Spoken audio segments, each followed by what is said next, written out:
Welcome to the Vintage Ballers podcast. I'm your host, Brad Carino. And on today's episode, we have Mandy Bujold joining the show. Mandy is a Canadian boxer who competed in both the 2016 and 2020 Olympics and is known as the most accomplished and celebrated female boxer in Canadian history. So without further ado, please welcome Mandy Bujold. Mandy, I want to thank you for joining the show.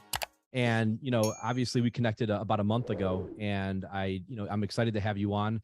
And, coming from a female boxing perspective, when did you fall in love with the sport? And, what was your childhood like, and what other sports did you like back then?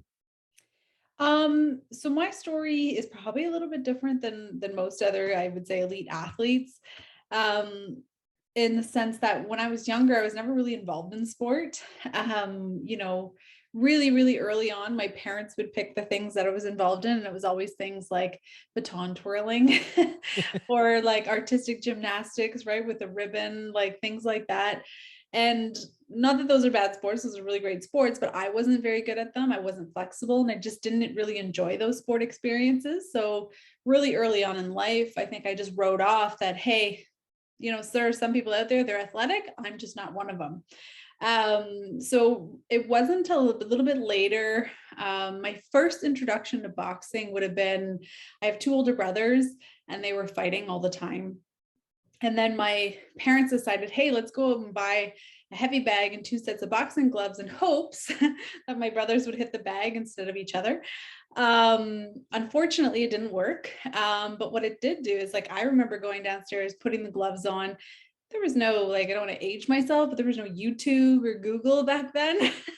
So you couldn't Google how to do this or watch a TikTok video and know what you're doing. So it was really just me putting these gloves on, hitting it, and just enjoying something about it. But I never really took it any further. We kind of lived a little bit out in the country. There wasn't really any boxing clubs around, and that was kind of it. But it did spark an interest. And then when I was about 15 years old, my family moved to Kitchener, Ontario in Canada.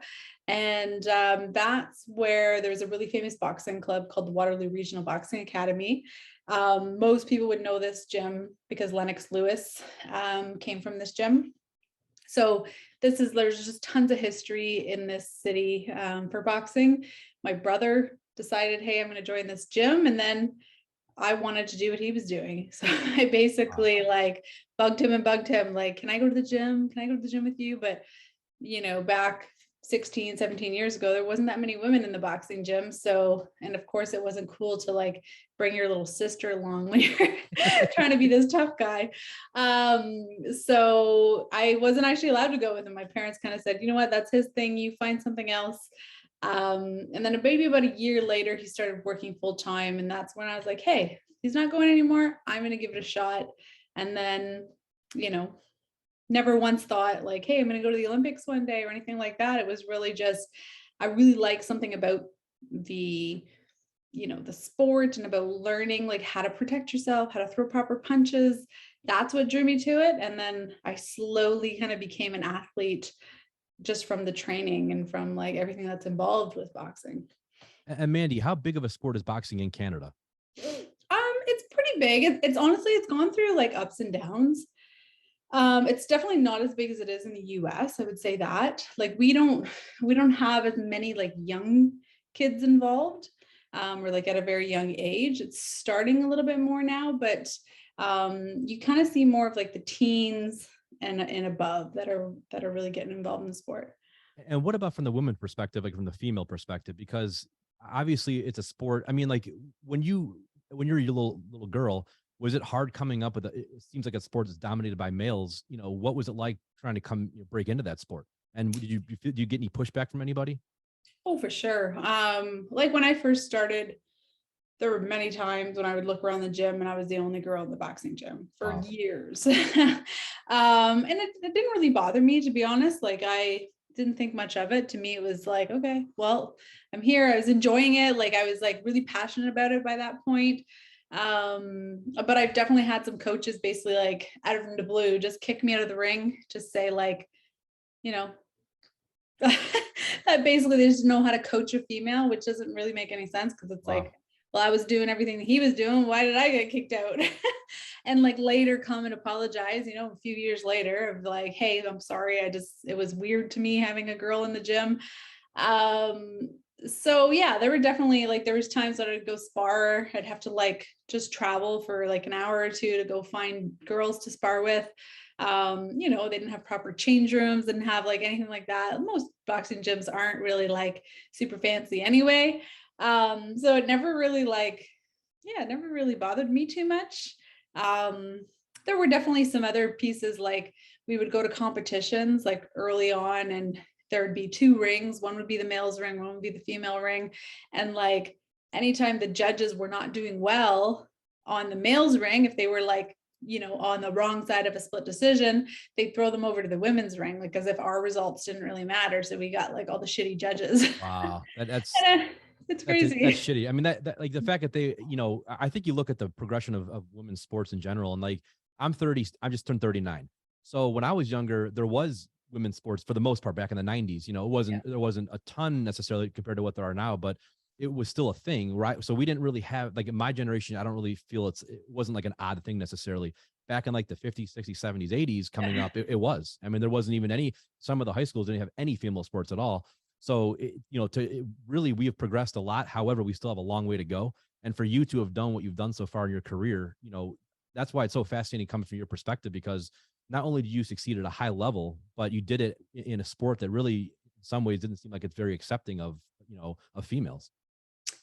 Yeah. No, I think that's definitely made it interesting. I think people are definitely more interested in obviously hearing your story as well, because it's like the first question is always like, how did you get into that? Like, or yeah. And like, there's definitely a generation that you tell them you're a boxer and their reactions usually like, girls shouldn't box, or aren't you afraid of getting hurt, or like you're too pretty to box, or they make like comments like that. And it's like, okay, like I don't know, thanks for your opinion, but yeah, it's always an interesting one. And when you go back to those days, like middle school, high school days, who were your favorite boxers at that time? Um, Honestly, when I was like early on, again, just to have that little bit of interest in boxing, I didn't know anything about the sport. Like at that level, like I had no idea. I don't even think I knew what the Olympics were. Like my family was not very like sporty, to be honest. Like um my oldest brother did a little bit more than everyone else, but he was so good at everything that nothing like stuck, because it was like he didn't really have to like work for it. So yeah, no, we weren't really too involved. Like I swear we would watch like hockey during the playoffs. That's all I remember. Um, but boxing was never really one of those things that was, of interest at home. So I didn't know. It was really when I started to get into myself and then start to see some international competitions. Then I kind of had some, female athletes, one of them being Katie Taylor. She was an Irish boxer. She's now actually boxing in the US. Like as soon as I saw her, I was like, wow, like this is like the girl you want to be like in the sport. So I started to kind of create, I guess, some role models at that point. And when did you realize, like high school, for example, were you boxing then? And what was it, just on the side? Obviously, I don't think high school had any boxing, but like, how did you keep up with everything? Yeah. So I started, I guess I was in grade 11 when I started. And it was just like an after school, right? Like you're going Monday, Wednesday, Friday after school. But that's definitely where I started to like realize that I was passionate about it, because there was a time where it's like, hey, we're going to the mall, go and hang out with your friends. And then all of a sudden it was like, no, that wasn't really interesting for me anymore. It was like, I'd rather just be at the gym. And my friends started to kind of realize that. They were super supportive, but I think that's one for me. I was like, okay, like I don't have to do what the crowd's doing. Like, this is what I like. This is something that I really enjoy. I honestly can't really describe like that passion that I had and that like interest in just going back and keep learning more. And just like, I wanted like to know everything. Like it was just like a sponge at that point. And yeah, like I definitely missed a lot of, I guess, even through college, like I literally go to school, go to my classes, and like go to the gym. Like I didn't really have a social life because there's got to be like a sacrifice, right? I always felt like, well, if I go out, I'm gonna be tired, I won't be able to train. And that was always in the back of my mind. So I mean, you always talk, you hear sacrifice all the time. And if you want to get to a certain level of any kind of athletics, you have to sacrifice. And to hear those stories, especially when you're young, that's hard to do that when you have your friends going out and hanging out, and to say no or to kind of pull back and do your own thing is not easy. I mean, I remember those days. It was hard for me to not want to, go hang out with my friends. So yeah. that kind of speaks to your dedication. And I was wondering, when did it click for you? Like, when did you know, okay, this is a passion of mine? Like, did you have a moment you look back on and say, I want to do this. This is something I'm very passionate about. Um, there was definitely like there's kind of early on, I guess it took me a little while to actually like start competing. Probably about a year. This coach just kind of kept trying to convince me like, hey, you should try competing. And I was like, oh, like, I don't really know. Never really competed at anything. It was kind of seemed a little scary. So I remember when I did sign up for my first competition, and I was, it was a whole new experience because I'd never done this before. And boxing's kind of a funny sport because like you're trying to figure out, well, who's your opponent, right? You don't really know because there's so like a tournament, there's 100 boxers or whatever, and you're kind of like eyeing everybody up, like that girl, is she my size? Is she my size? So it's kind of funny. And then, so I ended up fighting a girl. She had 3 fights already, and this is my first fight. And I remember kind of warming up, and like even when I was hitting pads and stuff, there were some people kind of around watching. And then I went in there, didn't really know the rules other than like hit, don't get hit. And I actually stopped her. So there used to be a point system where if you got like 10 or 15 points more than your opponent, they just stop it to like make sure no one gets hurt. So I stopped her on that rule in the second round, and I wasn't even sure what happened. I was kind of like, came back, there was so much adrenaline.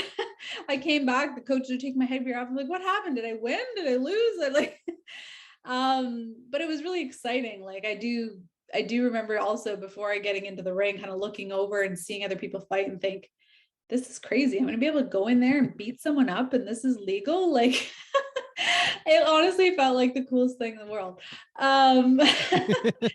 So I think that was honestly where I was like, okay. And then I did well. Like I realized that, okay, not only did I enjoy it, but I was good at it.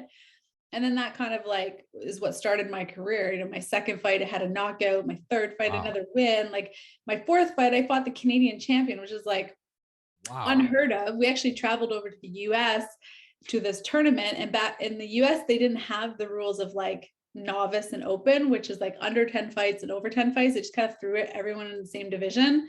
So I fought the Canadian champion, which would have been illegal in Canada, and beat her. And it was like, to me, that was like crazy, right? Like I had no experience compared to this girl. Anyway, so that was just like, I had all these like really cool moments at the beginning of my career that kind of like built that excitement and that like drive, I think. And you, how old were you when you fought your first fight? I was about 16, 17. I think You're young. 17. Yeah. That's incredible. And so 4 fights into your career, you beat the Canadian champion. I mean, think about that. That's, I mean, who could ever say that in any sport? I mean, that's seriously like, you have something, I mean, it's incredible looking back, and like, I was looking at your history and some of the fights that you won, and I'm like, wow, I mean, you have some impressive statistics. And at that time, what year was that? Around the 2008 championship that you won, or back at? Yeah. So my very first year in Canada, I won the junior championships, which I think was 2007. And then I went as a senior in 2008, I believe. Yeah. And that was the AIBA. The AIBA one? Yeah. Yep. Oh, Yep. AIBA. No, so that was Boxing Canada. So okay. Yeah, you're making me think way back now. And then we traveled to like world championships. Like there were a lot of events at that time. We also, like, I won my first Pan American Games. That was also another big moment. My first time there. There was a reigning champion from the US. She was pretty scary. I remember that. Like I remember she was like knocking out girls, and that doesn't really happen in amateur that much. So I remember being really nervous for that final, and like just kind of I played it really smart. And then ended up beating her. I think it was like, it was an old point system as well, but it was like 2 points that I beat her. So it was a really close match. But that was another big like confidence boost for me. It's like, wow, like I'm the number one in all of the Americas. Like, so it was kind of like, right, like at such a young age. And then it was like, okay, Olympics weren't even a thing back then for women's boxing. But we were pushing for it, and we were trying to like advocate for the sport at that time. And even in 2009 was actually when the decision was finally made. Me and my teammate Mary Spencer we were at like the press conferences and stuff with all the media, trying to like, when this decision was going to be coming out. And it was a pretty exciting moment for women's boxing, for our sport. And then obviously that became the goal after that. And what do you think helped push that through? I mean, like what was the deciding factor where they said, okay, we're going to allow it in now? Well, I think it just kind of got to that point. Like it's 2012. Yeah, Right. evolved a And little it's bit. like, Yep. yeah, it's 2012. There was tons of women's boxing, like world championships would have like 80 countries involved, hundreds of female athletes. So I think once the sport starts to really show like depth, that they kind of have no choice but to like, start looking at it. So I think I would say that's probably the biggest factor, but they still only put like 3 weight divisions in, which made it very difficult because there's 10 weight divisions for men and for women, like at a world championship. But for the Olympics, you had to go into one of these 3 divisions. So athletes now had to either come up in weight, go down in weight, and it made those 3 divisions very, very strong, because anyone who was good at the other ones was in those divisions, and the other ones started to kind of like lose quality a little bit, like at a world championship. So it definitely changed kind of the sport a bit, but at the end of the day, we were just happy to like have that opportunity for Olympics, and then kind of to grow off of that. And I want to get into your Olympic experience here in a little bit. Before I do, talk about, I believe you were coached by Lennox Lewis's coach, right? Yeah. So Adrian Tudorescu. So again, we kind of followed the same path. When I said he started at Waterloo Regional Boxing Academy, then eventually he went to Atlas in Toronto and trained under Adrian. That's where he won his Olympic gold medal and world titles as well. So I did the same thing. I started at Waterloo Regional Boxing. I was introduced to Adrian more when I was traveling internationally, because he had a very European style. He was Romanian.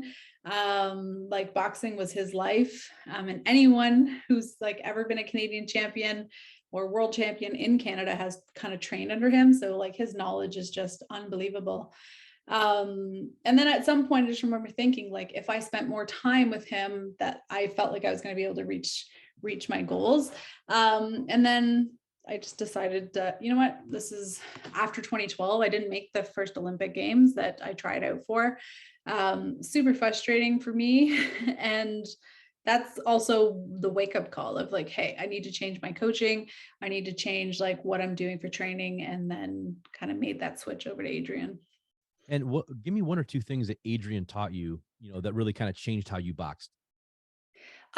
Ooh, so many things. We had this like pretty amazing, like he could coach you without saying anything. Like to be honest, like he had coached for over 55 years, actually. Wow. Full You kidding time. me? Yeah, before he passed away. So like the knowledge he had was just unbelievable. But like he didn't really have to say anything. I think you just kind of like knew he expected a different level from you.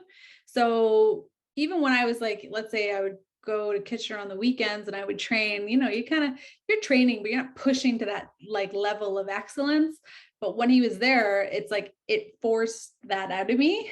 And even in the corner, like he could come back before he even said anything. I knew like, okay, I did good that round, what he wanted from me the next round. And his kind of thing was always like, okay, it doesn't matter. Even if you start your first round and it's 100, like it's a 10 out of 10, I want the next round to be better. Like he was never going to let you settle for anything less than that. So I think that was definitely a big one. And then also like, by the time I switched over to Adrian, I was always a very good technical boxer. but he like would still find the very small things that most coaches won't even bother coaching you on, but like something as simple as like when you're holding your fist to like do this, and he would like correct it about 20 times per workout. But like just because of like the angle of your hand and how the power would come, and just something that small, like when you're already kind of felt like, okay, like I already know, like, I have a really good base. That's, I think, what you need is just someone to kind of be able to pick out those small little details. And that's kind of what he did. And Mandy, when you look at like the mental approach to boxing, compared to the physical approach, what do you, I guess, what is the most important? I mean, most athletes will tell you, obviously, in any sport, that the mental aspects are probably more important than the physical, because you have to be mentally prepared no matter what. Physically, it's kind of just a repetition type of thing. But what is your take on that with boxing? I mean, it would definitely be the same. Boxing is a very physical sport. So I would say like during the training part, it's, 90% physical. You have to be like in shape. You can't slack in anything because you have an opponent that's going to basically take advantage of that. And you have to be really good, really well conditioned. You have to have speed, you have to have power. Like it's kind of like one of those sports that you have to be really well rounded. But then like the closer you get to competition, the more it kind of flips over to being mental. And yeah, like you said, it's probably pretty similar in a lot of sports. I've always worked with a sports psychologist. They've always been like a big part of my team. And just having that extra person to kind of like have those conversations with, right after getting a draw or like right before like a fight day, and just coming up with what that game plan is, and what I want to like, be able to perform when I'm in there has always been a big part of my plan. Yeah, I find that fascinating. I'm a huge psychology buff. I love it. Yeah. I could study it all day. And, I have had my own anxiety and depression in the past. And so I've always kind of been into, psychology. But when it comes to sports, I actually had a sports psychologist on the show about a year and a half ago, and she was fascinating. And I love hearing, like, what are some of the tips, that you got from your coach that or your psychologist, I'm sorry, that kind of, helped you out in moments when you were struggling? Oh my gosh, so many different things. So I had a few different ones throughout my career. Really early on, I worked with a guy, his name was Neil Whittemire. And one of the things he used to always push was, it's not about what happens to you that matters. It's about how you react to what happens to you that counts.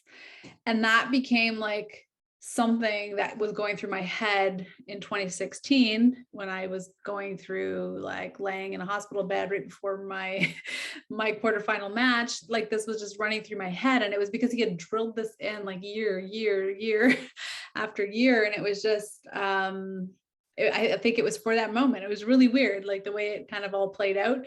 But that was something to me that was like, you know what, yeah, there's so many situations that happen in life or any in sport or whatever, where it's like it could be a really situation. You get mad, you can get frustrated, or you can think about, okay, well, how am I going to handle this, and then that's kind of, I think, what truly makes the difference there. So there's that. And then I would say probably like, focusing on the process, not the outcome. And I think as athletes, we always want to focus on like, I want to win this tournament. My goal is to be the champion of this or that. And that's obviously important. We need to set those goals. But then once that goal's set, how do you like, what's the process to get there? Yep. Right? Like, what am I going to do today? What am I going to do tomorrow? What am I going to do in the next day that's going to get me closer to that goal? So really making sure that the focus goes onto those pieces, I think is obviously really important as well. I think that's such great knowledge for the youth too, in any aspect of life, because you can prepare all you want, but if you, I'm sorry, if like the process, for example, like if you don't have the right processes in place for whatever you're doing in life, it's not going to matter how, what your end goal is, because you're not going to be able to, you're not going to set yourself up for success. And I think a lot of people, like you said, they look at the goal, and it's important to have goals, of course, but if you don't have those processes in place, you're not going to make it anyways. And I always tell some of my friends or family that are trying to do different things, they have these major, huge ambitions and goals, and I love it. But then I'm like, what are you doing to get there though? What are your daily habits? If you're staying up till 2 a.m, you need Taco Bell every night, you're probably not going to be, you're not going to be waking up at 7 and doing what you want to do. So I said, you have to and I think people don't always think the little details through. So to hear it from, someone who is an Olympic athlete, talk about how important that is. I think anybody listening, it really is the key to anything you do in life is the process, like you said, and you can't control every, outcome, but you can certainly control what you do in the process. Yeah, absolutely. And the other piece to that is like, I think learning from failure. Like, Yes. I think so many times, like, in the business world, the sport world, whatever it is, like people fail at something and they just automatically want to like forget about it, brush it off, keep moving forward. And it's like, well, did you really take time? Like, why did you fail at that? Like, what happened? What went wrong? Do you ever analyze that? Right. And I think, for me, that was always a big piece of like, I've definitely had some coaches in my corner would be like, oh, you got ripped off. And it's like, that's not helpful. Yeah.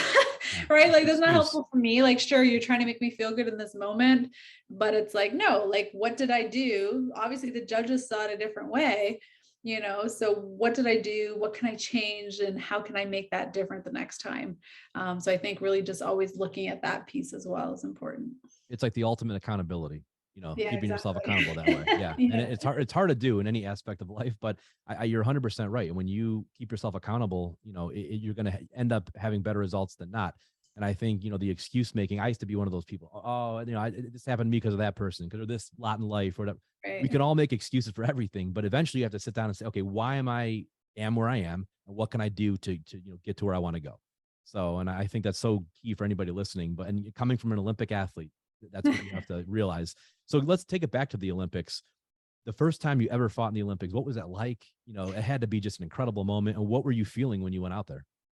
Um, it was definitely amazing. Like I would say, like honestly, for me, because I didn't make it in 2012, and that was just kind of like that goal, and we kind of helped get the sport on that stage. Um, Qualifying for 2016 was probably even a bigger high than competing in the Olympics itself. Wow. There was only 12 girls in the entire world that were going to get this opportunity. And I won a gold medal at the first qualifier. So I was the number one girl kind of going in. That was like to me the most fulfilling. Like I remember just being on like cloud nine when I qualified. And yeah, so that was probably the most amazing for me. Then obviously getting to the Olympics is very exciting. Like it's everything you kind of dream of. But there was a moment like there's like, you get there, all the excitement, and you're walking by Michael Phelps and, all these athletes, and it's kind of like, oh, this is pretty cool. Serena Williams, Wow. people I you mean, kind of look up legends. to. Yeah. Yeah. Yep. And it's like, oh, wow, like I'm kind of here with these people. Like it's pretty amazing. But then there's also kind of like that letdown of like, now what? Like this is the Olympics, and now what's higher than this? There's nothing, right? Like, so there I definitely experienced that even before I started competing, kind of like this, like, oh, okay, like this is it. This is what I worked my entire life for, is this. And I'm sure like a lot of athletes kind of go through those different emotions when they finally do reach that like pinnacle. Yep. Um, but then yeah, I got a draw. My first fight was against a girl from Uzbekistan, and there was 12 girls at the event. There was only 2 that I didn't know. The other ones, like, it's the Olympics, you find video, you know who they are. There was one girl from one of the African countries. I had never seen her because we don't really compete against them very often. And then this girl from Uzbekistan who just came out of nowhere. I'm like, I have no idea who this girl is. So it was a little bit nerve wracking because every other girl, I had a game plan. I knew this is what their strategy or how they box, their technique is like, here's their strengths, here's their weaknesses. And this girl at the Olympic Games, I had no idea if she was right-handed or left-handed. I was like, okay, well, it definitely added a level of stress. But I was able to go out there. I competed really well. She ended up being Orthodox, so that was good. And yeah, like it was a really cool experience. Like I had about 10 people there, my family, my husband, and stuff supporting me. So it was really cool to kind of like have this little Canadian cheering section as well. And yeah, like obviously something that you never forget. And what is your favorite moment? Um, of the Olympics? Yeah. Is there Oh, one that sticks out to you, or a couple that stick out to you? I mean, walking like opening ceremonies is always I think for an athlete, like it's a long day to like get to the stadium and like walk in. But like that moment, it's like, oh my God, we're finally here. Like it's hard not to be emotional, right? When you kind of like walk through and Canada's being announced. That's probably, I would say, one of the highlights for sure. And Mandy, who was the toughest opponent you ever faced? Um, that's such a tough question. I've fought a lot of really good athletes. I do remember one girl, it was a Russian athlete. I don't even know her name, to be honest. Um, and she was just very awkward. She was not conventional at all. And I think that is what made it tough. It wasn't that she was like super strong or like super skilled or anything like that. It was just that like she literally threw punches from the first bell to the last bell, and like they were coming from angles that I had never seen before. I was just like, what is this? Like it felt like I was street fighting. Like it was really weird. And I also at that time, like I had, my coach was there, but he wasn't allowed to work by corner. So he was like outside of the ring. And then there was the national team coach. And there was like, he's telling me one thing, my coach is telling me another thing. And it was, anyway, it felt like chaos. Didn't go well. It went the distance and everything like that, but I didn't get the decision. And it was kind of one of those like frustrating fights. And I don't know if it was like because of everything that was happening, because she was so like unorthodox, what it was, but that's definitely one that stands out in my mind. And is there a fight that stands out as your favorite, or one that you enjoyed the most? Like you were just on the whole time. You felt that was my best fight. Um, yeah, there's definitely a few of those. One of my favorite fights is the Pan American Games in 2015, the finals. I fought Marlon Esparza from the US. She had beat me 3 times before that. Always really close decisions. And this was kind of like, it was more of a mental game for me. Like it was always super close. And it was always just because I was giving her a little bit too much respect.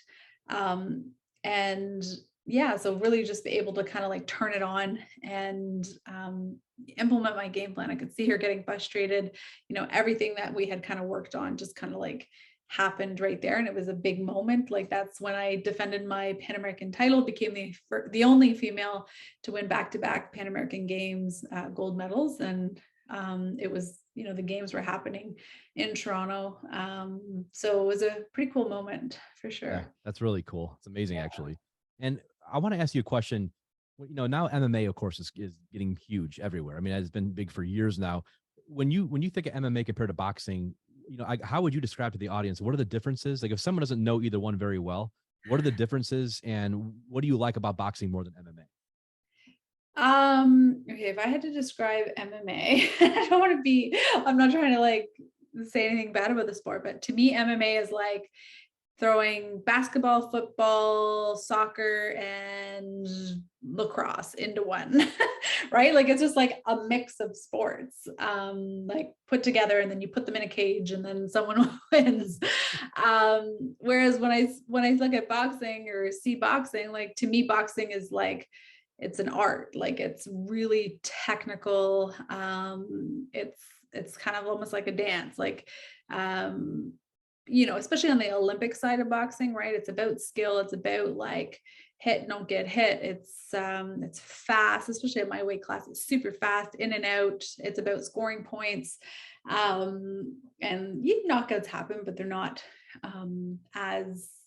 as often as you would see in MMA, right? Like most of those fights, I think, get stopped in either a submission or a knockout or something like that, which makes it entertaining, right? For the crowd, 100%. I used to watch a little bit more, like early on when it first started getting big, and I knew a lot of the champions, like obviously like watching George St. Pierre and them, but now I haven't really paid too much attention to it. I know obviously some of the female fighters, and then anyway, so I don't know a whole lot of what's happening in that world, to be honest. And I know people on both sides are very passionate about, there's MMA people Right. are very passionate about it, and yet boxing people are very passionate. So they can, Yeah. I'm kind of in the middle. I enjoy both. I watch both. I'm more of a traditionalist. So I'm more of a boxing person, and I know a ton of friends who are obsessed with MMA. I'm not as into it as they are, but I'll watch it. I'll watch every now and then. Yeah. But I'm just more of I grew up with boxing, so I'm more of I just like watching boxing more. I get it more, I guess. And I get MMA is just so all over the place. But again, I know it's beloved by many, many people. So, Yeah. I wanted to get your take on that. And when you look back, if you had to give advice to a young female boxer coming up in the ranks, what would you tell them, as far as like off the, off the ring and in the ring, what would be some advice you would tell them? Um, well, I work with actually a few female athletes right now, who are, trying to make an Olympic run, working towards turning pro. And one of the big things, actually, like a discussion not too long ago was really about like when you're trying to reach something like an Olympics, not a lot of people ever get there. And it's because they don't know how to be selfish. Right? Like it's really hard for people to be selfish. And like you have to always think like anything that's happening around you, you have to think about like, is this the best decision for me? And make sure that, at the end of the day, you have to look yourself in the mirror and be happy with those decisions you made. And not always trying to like, this person's going to be offended or this person's going to hurt their feelings, or, maybe there's even people on your team that are trying to maybe hold you back in a weird way. Like, I think it's really about like, maybe selfish isn't the right word, but you have to really be able to like put those things aside. And any decision you make has to be, is this going to help me get closer to my goal? If it is, you do it. If it's not, then you don't. And like, it literally has to be that simple, because you kind of have to have tough skin, right? And having those like situations as you're preparing for something, will help you when you get into those big competition, and something maybe super small will come up, but you'll have the resiliency to be able to say like, no, you know what, not going to let this bother me. This is my goal. And I'm kind of like, laser focused on it.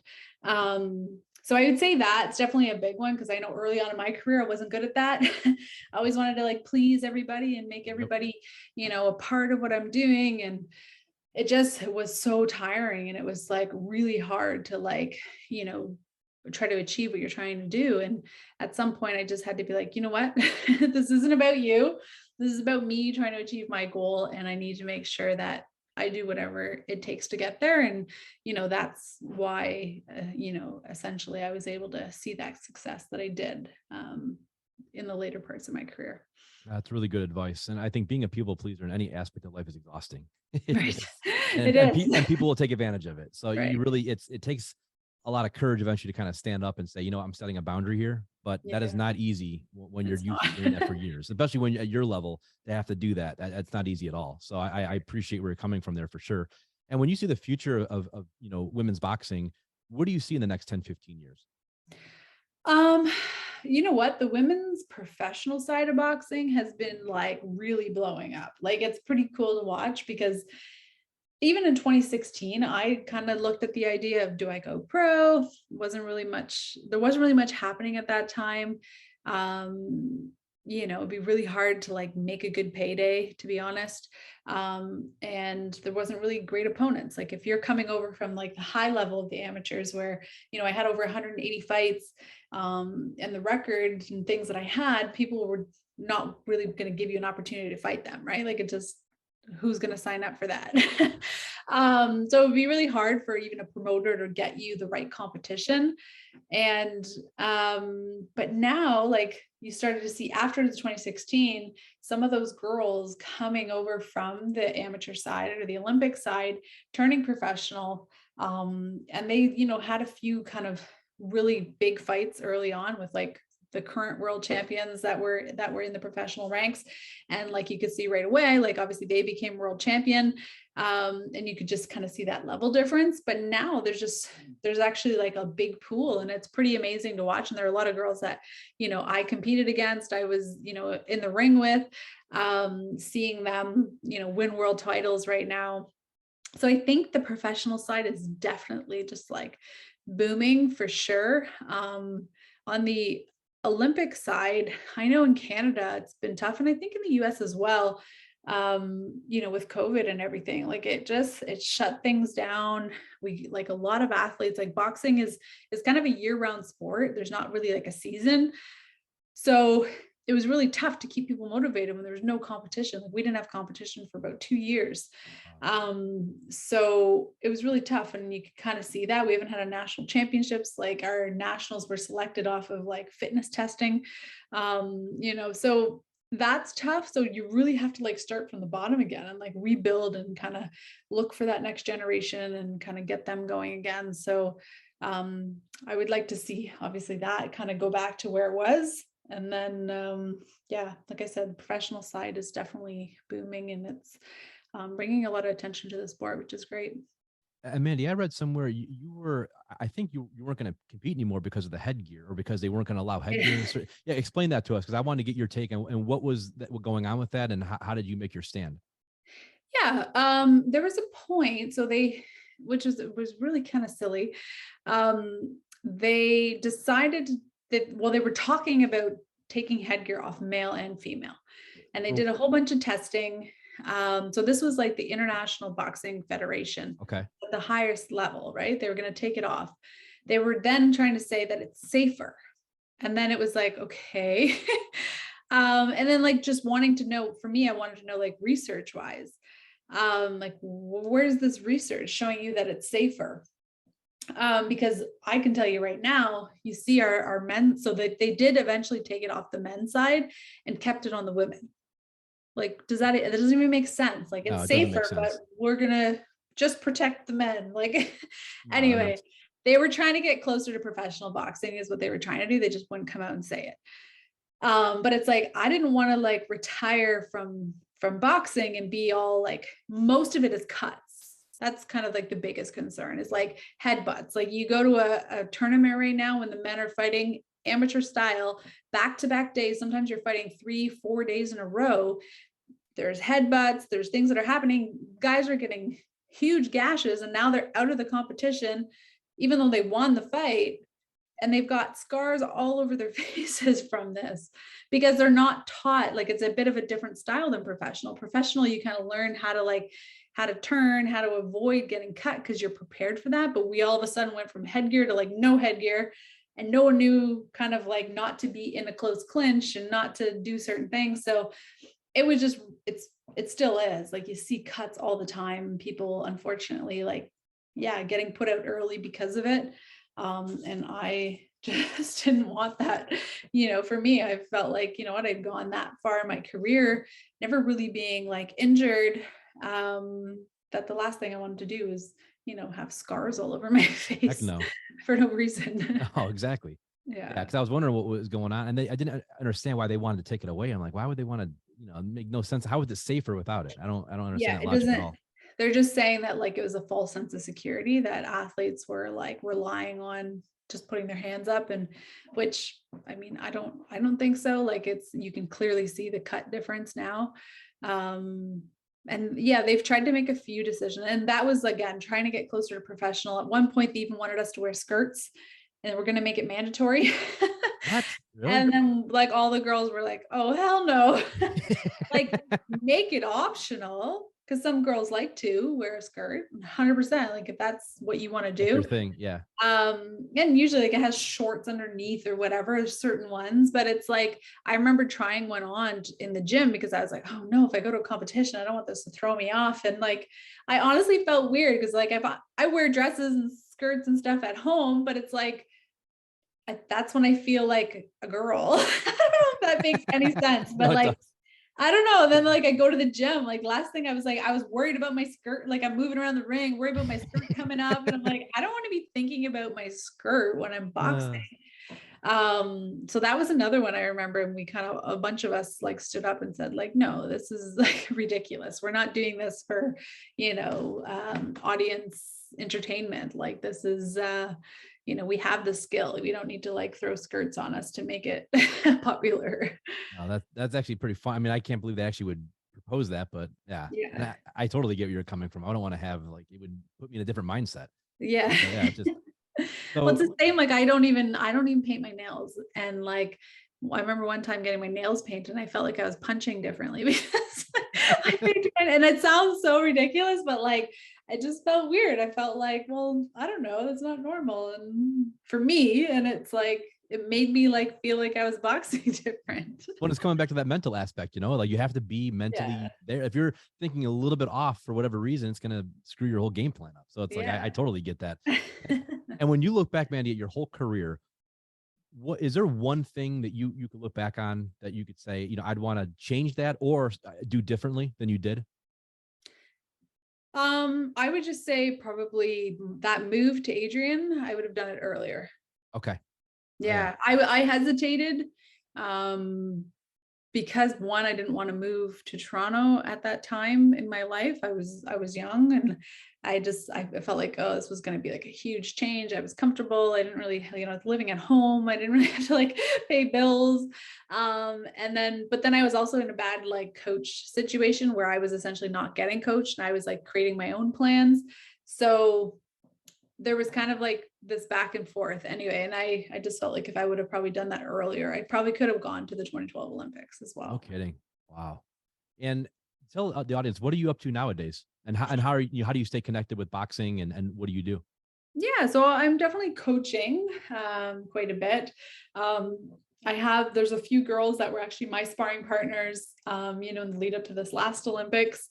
And they're still like on their Olympic run or wanting to go professional. So I've been doing quite a bit of work with those girls, which is fun because it's kind of like, that mentorship role, but not necessarily like there for all of their training. I'm also 6 months pregnant.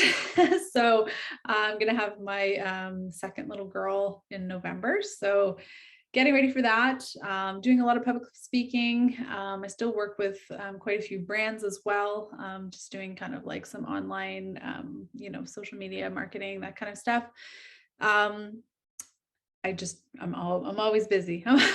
There's always something going on. So it's fun. I like to stay involved in the sport as much as I can. I'm actually going to throw my name in as well for the a board position for Boxing Canada.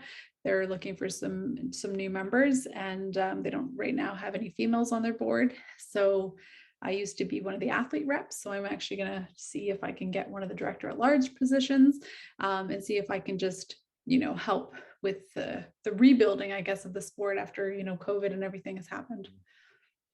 That's awesome. I mean, you're one of the pioneers, really. I mean, when it comes to women's boxing, you are. So, I mean, Yeah. you're going to be someone young, female boxers look up to for next 30, 40 years. I mean, that's a huge deal. And you're going to be a big part of, progressing that sport. Yeah, no, it's exciting. And I love that, like the young girls, seeing them come in, obviously having my own daughter and stuff too. Like I've always taken that very seriously in terms of like, how you present yourself, because there's always little eyes watching you. So yeah, that's always been a big part for me. And Mandy, I have one more question for you. And I ask this to every guest, and I love hearing the answer to Okay. it. When you look back, let's say 30 years from now, and you're looking back at your career and everything you accomplished, what do you want people to know about the legacy of Mandy Bujold? Oh God, that's a big question. Yeah, I don't know. I would just say, like, to me, I was, I think when people look at me even now, it's, I was, one of the top female, if not the top female boxer or most decorated female boxer in Canadian history.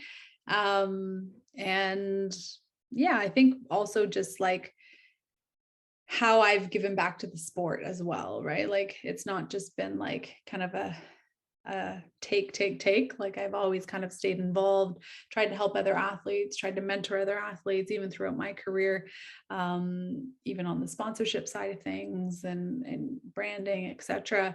So I think just kind of like being that well-rounded athlete, but then also kind of like being willing to help that next generation coming up.